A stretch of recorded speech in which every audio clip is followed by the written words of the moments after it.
Shit. I slept all day.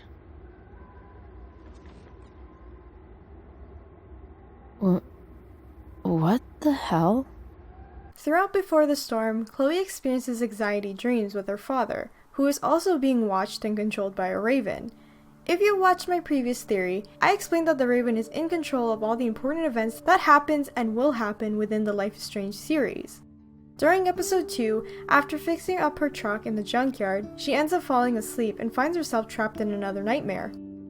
In the distance, she can see the fire that was created by Rachel in the previous episode getting larger, and her father sitting by the car he died in roasting marshmallows. There is also a raven sitting next to him. As Chloe gets closer to her father, you can hear distant screams in the background. William begins to talk to her about how beautiful the fire is and how Chloe didn't even notice that it was getting closer to them and the danger that they are in. He tells her how fire and darkness are the same, but also completely different. Amazing, isn't it? I can't look away. Sure. Don't pretend you're not mesmerized too.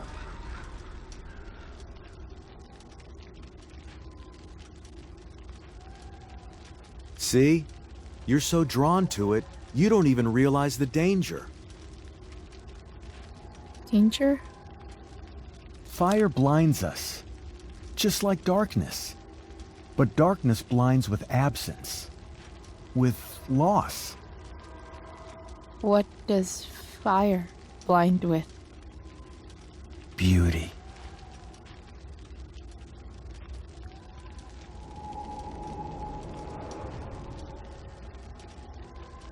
But sometimes, there's a greater beauty yet to come. Incredible. Fire is jealous, Chloe. It wants all the beauty for itself. That's why you need to be careful. Careful of what?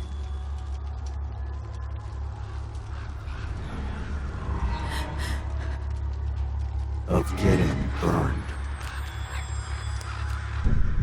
So, what does this mean? If we play it off with my previous theory, then the raven is warning Chloe about what will happen between her and Rachel. The fire is everything Rachel represents. She's an utterly beautiful person, inside and out. She's the perfect girl, and someone who Chloe has fallen deeply for. That no matter what happens, she will follow her and not realize the potential danger involved. Just like Fire's beauty, Rachel's appeal and Chloe's love for her is blinding her to the fact that she will eventually hurt her. Rachel has been heartbroken by her father, in that she turned to Chloe out of curiosity and opportunity. Chloe's the type of person not to care, who is strong-willed, and will do anything to escape Arcadia Bay. And Rachel knows that. She looks up to Chloe in that sense, and knows that if she wants to run away from her problems, Chloe will too. Fire is jealous and wants beauty for itself. Do I think Rachel wants everything for herself? Not exactly. I genuinely believe that she cares about Chloe and has feelings for her, but regardless if you see them as lovers or friends, Rachel does give up a persona of someone who is willing to do anything to get what she wants, not out of malice, but out of hope. Rachel is still a young kid. Even in Life is Strange, she's a 19-year-old girl who has a big dream, and her dream begins when she leaves Arcadia Bay. Just like Chloe said, she lives in a fantasy where she thinks everything will go right, but doesn't look at the consequences or does it practically. Let's leave. For real.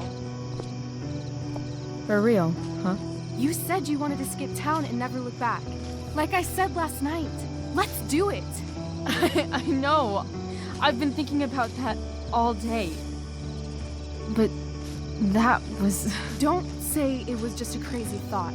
You mean it. I can tell. You want this. Yeah, but... like... eventually. Let's go now. Didn't we already agree on stage? We can't just... Why not? What about money? How far could we possibly get without a car? I know our parents have been shitty, but we can't just leave them. During the events of Life is Strange, Rachel eventually forms an intimate relationship with Frank, without Chloe's knowledge. Then another intimate relationship with Mark Jefferson, again without Chloe's knowledge. Why, Rachel? I don't have time to tell you everything. But she was special. A human chameleon, so many visual possibilities. We had a real connection. Did she let you take pictures of her? Rachel was in love with me. Aside from Chloe, Frank and Mark are two other people who are able to get Rachel out of Arcadia Bay and one step closer to a dream. Frank has an RV. He made money selling drugs and ultimately was in love and cared for Rachel even before they got together. Did you and Chloe find out what happened to her? I don't know how to say this, so I just will. Rachel is dead. God, no, please. Please, no, not Rachel. She can't fucking be. She was the one good thing in my life, Max. I know she was too young. I expect her to leave me, just not how it happened. I would never have stopped her from going after her dreams. When searching through Frank's RV, Max can find letters between Rachel and Frank. Frank did become violent towards Rachel, and eventually this causes her to leave the relationship. This then leads her to be in a romantic relationship with Mark Jefferson. Mark Jefferson is someone who is well established in the photography world, someone who can help Rachel get into the modeling career and ultimately get out of Arcadia Bay. In Life is Strange, Max finds a letter addressed to Chloe from Rachel about her relationship with Jefferson. It reads, "See, you can tell how much I want you to read this letter since I've been dragging my ass to give it to you. Maybe I just want you to find it when I'm not around so we never have to talk about it. I don't want you to hate me. Where to start? I met someone recently who's so different from the lame Vortex Club snobs. I know you'll have a meltdown when I tell you and think he's gross, but I swear, he's wise and unconventional. Kinda scary, not in a bad boy way. He's just experienced some serious shit. Yes, I'm kind of obsessed. I won't blame you for freaking. Maybe I know you're right and this just has to be my secret. I hate not sharing this with you, except I know you'd give me that stink eye and grill me for every stupid detail. If I even told you that last night we hooked up near campus." So what about Chloe? Did Rachel just abandon her? No. Like any young person with a dream, Rachel was impulsive and wanted something she couldn't have so badly that she was just willing to go all the way and get there, even if it means without Chloe. Despite Chloe's compulsions, Chloe seems to doubt her own decisions to leave, or more so, wanting to prepare before it actually happens. If you open up her journal during her nightmare sequence, you can see the maze with multiple events across it, titled Escape the Bay, with Max in the middle, wearing her Jane shirt, implying that the Raven is seeing into the future, just like the previous nightmare of having Max as what she looks like in Life is Strange. There's also Blackwell, LA on one end, the burning tree, Rachel's father and mother, and finally Joyce marrying David. Some present and future events that will make Chloe's journey out of Arcadia Bay nearly impossible. But what of this greater beauty? The Raven can be referring to multiple things, like Max returning to Arcadia Bay or the storm that's yet to come. There are many ways of interpreting what the Raven is trying to say. For example, we can assume it's her relationship with Max, the fate of Rachel, which in turn will stop Jefferson from harming more girls, or it's Chloe herself. Maybe she is the greater beauty by sacrificing herself to bring Arcadia Bay back. Chloe has been an important person in this series. Despite Max's powers, everything she did was to keep Chloe safe, to keep her alive. Without her, they would have never found Rachel or what Jefferson really was, nor would they have a way to stop the storm from coming. The greater beauty is something of peace, something so beautiful it makes you feel happy and safe, something everyone in this game is looking for. Chloe is looking for an escape from her pain, a way to be free, her own greater beauty.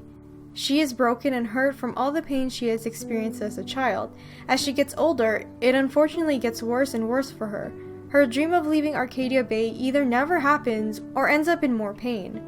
Despite which ending you choose, the greater beauty is eliminating all the pain out of Arcadia Bay, be it Chloe's pain, Rachel's pain, Max's pain, or Arcadia Bay's pain.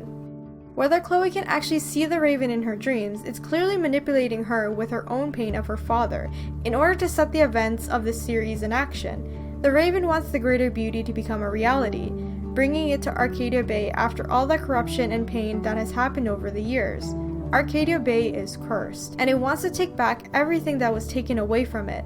It can explain as to why the Raven is meddling so much in Chloe's life, and why it led her to Rachel, and eventually back to Max.